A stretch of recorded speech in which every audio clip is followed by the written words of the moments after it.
दोस्तों आज हम बात करने वाले हैं टॉप 3 मिड कैप फंड के बारे में, जो कि 2025 में आप अपने पोर्टफोलियो के लिए इसमें इन्वेस्टमेंट कर सकते हो या फिर आपके पोर्टफोलियो में हो सकता है पहले से वो फंड हो। तो आज हम उसके बारे में बात करने वाले हैं, टॉप 3 म्यूचुअल फंड के बारे में जो मिड कैप कैटेगरी का आता है। तो दोस्तों जो मिड कैप कैटेगरी का जो फंड होता है वो मिड कैप कंपनी में इन्वेस्ट करता है, यानी कि जो टॉप जो 100 कंपनी होती है वो तो सब लार्ज कैप होती है। जो 101 कंपनी से लेके जो रैंक है मार्केट कैप के हिसाब से 101 नंबर से लेके 250 नंबर तो कंपनी जो आती है मार्केट कैप साइज के हिसाब से वो मिड कैप कैटेगरी होता है। और मिड कैप फंड जो है उसमें ही इन्वेस्ट करता है। करीब 65% पैसा जो है मिड कैप कैटेगरी में इन्वेस्ट करना होता है मिड कैप फंड को। तो इसीलिए मिड कैप में अगर आप इन्वेस्ट करते हो तो आपका जो पैसा है मैक्सिमम पैसा जो है 70 से 65% पैसा जो है आपका लगेगा मिड कैप कैटेगरी में। तो इसीलिए कभी भी इन्वेस्ट करें तो आपको ये पता होना चाहिए जो आपका मिड कैप फंड में मिड कैप कैटेगरी में ही पैसा लगता है ज़्यादातर। उसके बाद में दोस्तों आज हम जो तीनों फंड के बारे में जो हम बात करने वाले हैं वीडियो में, और तीनों फंड में हम कौन कौन सा पॉइंट डिस्कस करेंगे उस बारे में बात कर लेते हैं। जो आप तीनों फंड में आप देखोगे वीडियो में, तो तीनों फंड में हम सबसे पहले हम बात करने वाले हैं रिटर्न के बारे, उस फंड का रिटर्न कितना है। उसके बाद में आप उसमें मिनिमम एसआईपी कितना कर सकते हो मंथली, उसके बारे में बात करेंगे। उसके बाद हम बात करेंगे जो फंड साइज है वो कितना है उस फंड का, उसके बारे में बात करेंगे। उसकी हम रेटिंग की बात करेंगे, उसको रेटिंग कितनी मिली है। उसके बाद हम बात करेंगे हम फंड में होल्डिंग क्या है, यानी कि कंपनी ने कितने स्टॉक में कितने कंपनी में पैसा इन्वेस्ट कर रखा है, उसके बारे में बात करेंगे। उसके बाद हम बात करेंगे फंड का एक्सपेंस रेशो कितना है। उसके बाद हम बात करेंगे जो फंड का जो अल्फ़ा रेशो है वो कितना है, और बीटा रेशो के बारे में बात करेंगे वो कितना है। तो दोस्तों थोड़ा जान लेते हैं जो मैं आपको रेशो मैंने बताया है इसका मतलब क्या है। अगर आप मान लो रिटर्न देखोगे तो रिटर्न से आपको पता चलता है इस फंड ने पिछले 3 साल 5 साल में 1 साल में कितना रिटर्न दिया है। उससे आप डिसाइड कर सकते हो बाकी फ़ंड से कंपेयर करके कि कौन सा फ़ंड बेटर है। उसके बाद में जो हम एसआईपी की बात करेंगे तो आपको ये पता लगेगा कि आप अगर मिनिमम एसआईपी जितना करना चाहते हो इस फंड में उतना है कि नहीं। आपको इसके बारे में पता लगेगा ये फ़ंड के बारे देख के कि मिनिमम एसआईपी आपका फ़ंड में कितना है, आपको पता होना चाहिए। उसके बाद में जो फ़ंड साइज़ उससे क्या पता लगता है, जितना ज़्यादा फंड साइज़ होगा इसका मतलब यही है कि ज़्यादा लोगों ने उसमें इन्वेस्ट कर रखा है, इसलिए उसका फ़ंड साइज़ ज़्यादा होता है। तो फंड साइज़ आपको देखना जरूर चाहिए कि इसका फंड साइज़ अगर बहुत कम है तो उसमें इन्वेस्ट नहीं करना चाहिए। जैसे किसी का 100 करोड़ होता है 200 करोड़ होता है उसमें नहीं करना चाहिए। तो ये चीज़ आपको देखना चाहिए, फंड साइज़ जितना ज़्यादा हो उतना ज़्यादा लोगों ने इसमें इन्वेस्ट किया होता है, इससे ये पता लगता है। उसके बाद में जो रेटिंग है, इसको रेटिंग कितनी मिली हुई है उससे पता लगता है। अगर फंड जितना बढ़िया परफॉर्म करता है रिटर्न वाइज हो गया चाहे मार्केट के हिसाब से, जितना अच्छा वो प्रॉफिट देता है कोई भी फंड, उस हिसाब से उसका रेटिंग तय किया जाता है। उसका रेटिंग से पता लगता है। जैसे किसी फंड का 3 स्टार रेटिंग होता है, किसी का 4 स्टार रेटिंग होता है, किसी का 5 स्टार रेटिंग होता है। तो उससे ये पता लगता है कि फ़ंड कितना ज़्यादा अच्छा परफॉर्म कर रहा है, तो रेटिंग से हमें ये पता लगता है। उसके बाद हम होल्डिंग जब हम चेक करेंगे तो होल्डिंग जितना कम होता है तो समझ लो कि फ़ंड उतना मतलब ज़्यादा रिस्की होता है। जैसे मान लो किसी फंड में सिर्फ 30 स्टॉक में इन्वेस्टमेंट किया हुआ है तो वो फंड उतना ज़्यादा रिस्की है और उसमें रिटर्न के चांस भी उतने ही ज़्यादा होते हैं। तो इससे हमें ये पता लगता है अगर ज़्यादा फंड में किसी फंड में ज़्यादा कंपनी में इन्वेस्ट किया हुआ है तो इसका मतलब ये है कि वो फंड जो है बहुत अच्छे से डिवर्सिफाइड किया हुआ है, और उसका जो है जब मार्केट में गिरावट आती है तो वो फंड कम गिरेगा क्योंकि वो ज़्यादा इन्वेस्टमेंट उसमें किया होता है अलग अलग कंपनी में, और थोड़ा ज़्यादा डिवर्सिफाइड होता है। तो ज़्यादा जो कंपनी में इन्वेस्टमेंट किया होता है उससे ये पता लगता है। उसके बाद में जो एक्सपेंस रेशो है, जो आप फंड में इन्वेस्ट करते हो तो कंपनी आपसे एक्सपेंस रेशो के रूप में पैसा चार्ज करती है, यानी कि जो आपका फ़ंड को आपके पैसे को जो मैनेज करेगी, जो आपको रिटर्न बना के देगी फंड मैनेजर, तो म्यूचुअल फंड उससे आपका एक्सपेंस रेशो लेता है। तो एक्सपेंस रेशो जिस फंड का जितना कम होगा उतना अच्छा है। तो हमको एक्सपेंस रेशो ज़रूर चेक करना चाहिए किसी भी फंड में इन्वेस्ट करने के पहले।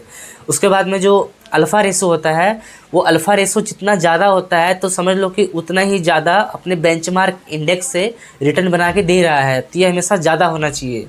जो बीटा रेशो होता है वो उतना कम होना चाहिए जितना अच्छा रहता है, क्योंकि जितना बीटा रेशो कम रहेगा तो उतना वो कम वोलेटाइल होगा अपने बेंचमार्क इंडेक्स से।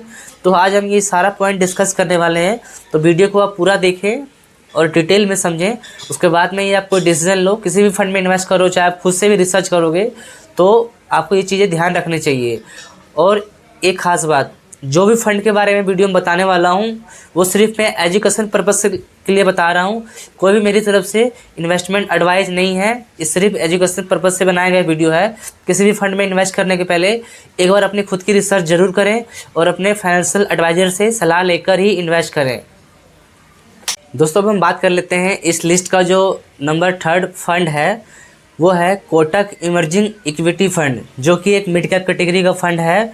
और अगर हम इस फंड की बात करें, काफ़ी अच्छा, काफ़ी पुराना फंड है और इसके मैं डिटेल आपसे वीडियो में बताऊंगा आगे, तो आप वहां से समझ जाओगे इसका फंड साइज़ देख के किसमें लोगों ने कितना पैसा इन्वेस्ट कर रखा है, उससे ही आपको आइडिया लग जाने वाला है कितना अच्छा फंड है।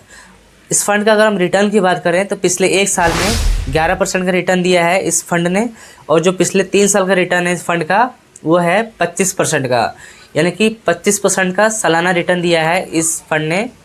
उसके बाद में अगर हम इस फंड की बात करें 5 साल के रिटर्न की, तो वो 34% का रिटर्न है पिछले 5 सालों का। इसमें आप मिनिमम SIP मात्र 100 रुपये से स्टार्ट कर सकते हो, और ये इसका जो फंड साइज है लगभग 50,000 करोड़ का इस फंड का फंड साइज है। तो यहाँ से आप अंदाज़ा लगा सकते हो कि लोगों ने इसमें कितना कितना पैसा लोगों का इन्वेस्ट हुआ है।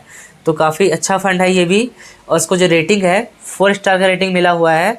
और होल्डिंग की अगर बात करें कितनी कंपनी में पैसा इस फंड ने इन्वेस्ट कर रखा है, तो करीब करीब 66 कंपनी में पैसा इन्वेस्टमेंट हो रखा है इस फंड में। अगर आप इसमें मान लो 100 रुपये इन्वेस्ट करते हो इस फंड में, तो आपका 66 कंपनी में आपका पैसा वो बट जाएगा। तो अब यहाँ से खुद सोच सकते हो आपका जो पैसा है किसी एक कंपनी में इन्वेस्ट नहीं होने वाला है, करीब करीब 60 से 70 कंपनी में पैसा आपका लगने वाला है। चाहे आप इसमें 100 रुपये इन्वेस्ट करो, चाहे 10,000 करो, चाहे 1 लाख करो, चाहे 1 करोड़ करो, आपका इतनी सारी कंपनी में पैसा डिवर्सिफाइड हो जाएगा। अब हम बात कर लेते हैं इस फंड का एक्सपेंस रेशो कितना है। जो मैंने आपको पहले बताया था, एक्सपेंस रेशो जितना कम होता है उतना अच्छा रहता है। इसका जो एक्सपेंस रेशो है 0.42% का, यानी कि आधा % से भी कम है इसका एक्सपेंस रेशो। यहाँ से आप समझ सकते हो। इस फंड का जो अल्फ़ा रेशो है वो है 0.04% का। इसका जो बीटा रेशो है 0.90% का, यानी कि 1 से कम है। यानी कि अपने जो बेंचमार्क इंडेक्स है उससे हमेशा कम गिरता है जब भी मार्केट में गिरावट आती है तो ये फंड। तो दोस्तों, ये था कोटक इमर्जिंग इक्विटी फंड का डिटेल। दोस्तों, अब हम बात कर लेते हैं सेकंड नंबर का जो फंड है इस लिस्ट में, वो है HDFC mid cap opportunity fund, जो कि ये भी एक मिड कैप कैटेगरी का फंड आता है। इस फंड का अगर हम रिटर्न की बात करें पिछले 1 साल का, तो 11% का रिटर्न इस फंड का है, और पिछले 3 साल का रिटर्न जो है 31% का रिटर्न दिया है पिछले 3 सालों में। और जो 5 साल के रिटर्न की बात करें तो 36% का रिटर्न है पिछले 5 सालों का। मिनिमम SIP आप इसमें 100 रुपये से स्टार्ट कर सकते हो। इस फंड का जो फंड साइज है करीब करीब 75,000 करोड़ का इस फंड का फंड साइज है। और आपका जो इसमें रेटिंग है इस फंड को 5 स्टार की रेटिंग मिला हुआ है। होल्डिंग की अगर हम बात करें तो लगभग 79 स्टॉक में इन्वेस्टमेंट किया हुआ है कंपनी ने, मतलब कि करीब करीब 80 कंपनी में पैसा लगा हुआ है इस फंड के द्वारा। इसका जो एक्सपेंस रेशियो है 0.77% का है, और इसका जो अल्फ़ा है 4.76 है।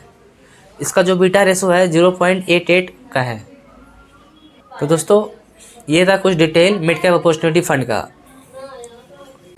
दोस्तों, वो बात कर लेते हैं नंबर 1 फंड की, जो मिड कैप कैटेगरी का आता है। वो फंड है Motilal Oswal mid cap mutual fund.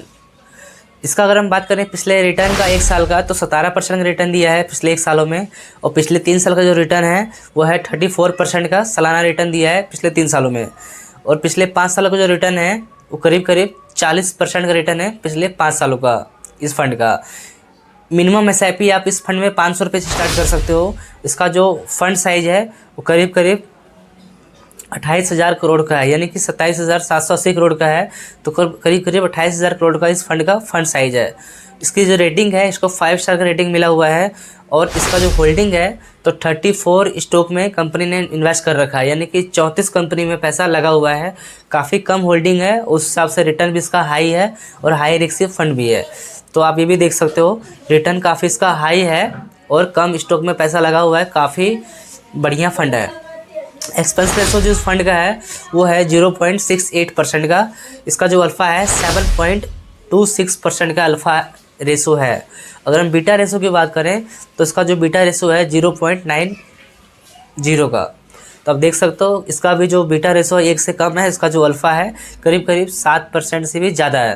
तो इसका जो रिटर्न है काफ़ी अच्छा है अपने बेंचमार्क इंडेक्स के मुकाबले। और ये था 3 फंड का डिटेल जो आपको मैंने बताया। किसी भी फंड में इन्वेस्ट करते हो, आप खुद से भी इन्वेस्ट करते हो, तो आपको ये चीज़ें ध्यान रखनी चाहिए, ये चीज़ें चेक करनी चाहिए, तभी आपको इन्वेस्ट करना चाहिए। तो उससे क्या होगा, आप जल्दी इन्वेस्टमेंट में रिडीम नहीं करोगे, लॉन्ग टर्म तक इन्वेस्टमेंट रहोगे किसी भी फंड में।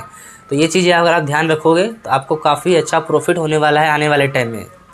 तो दोस्तों, अगर आपको वीडियो अच्छा लगा है तो वीडियो को आप लाइक ज़रूर करें, चैनल को सब्सक्राइब करें और बेल आइकन ज़रूर दबाएं अगली अपडेट पाने के लिए चैनल पे। तो दोस्तों, मिलते हैं किसी अगले वीडियो में, तब तक के लिए हैप्पी इन्वेस्टिंग।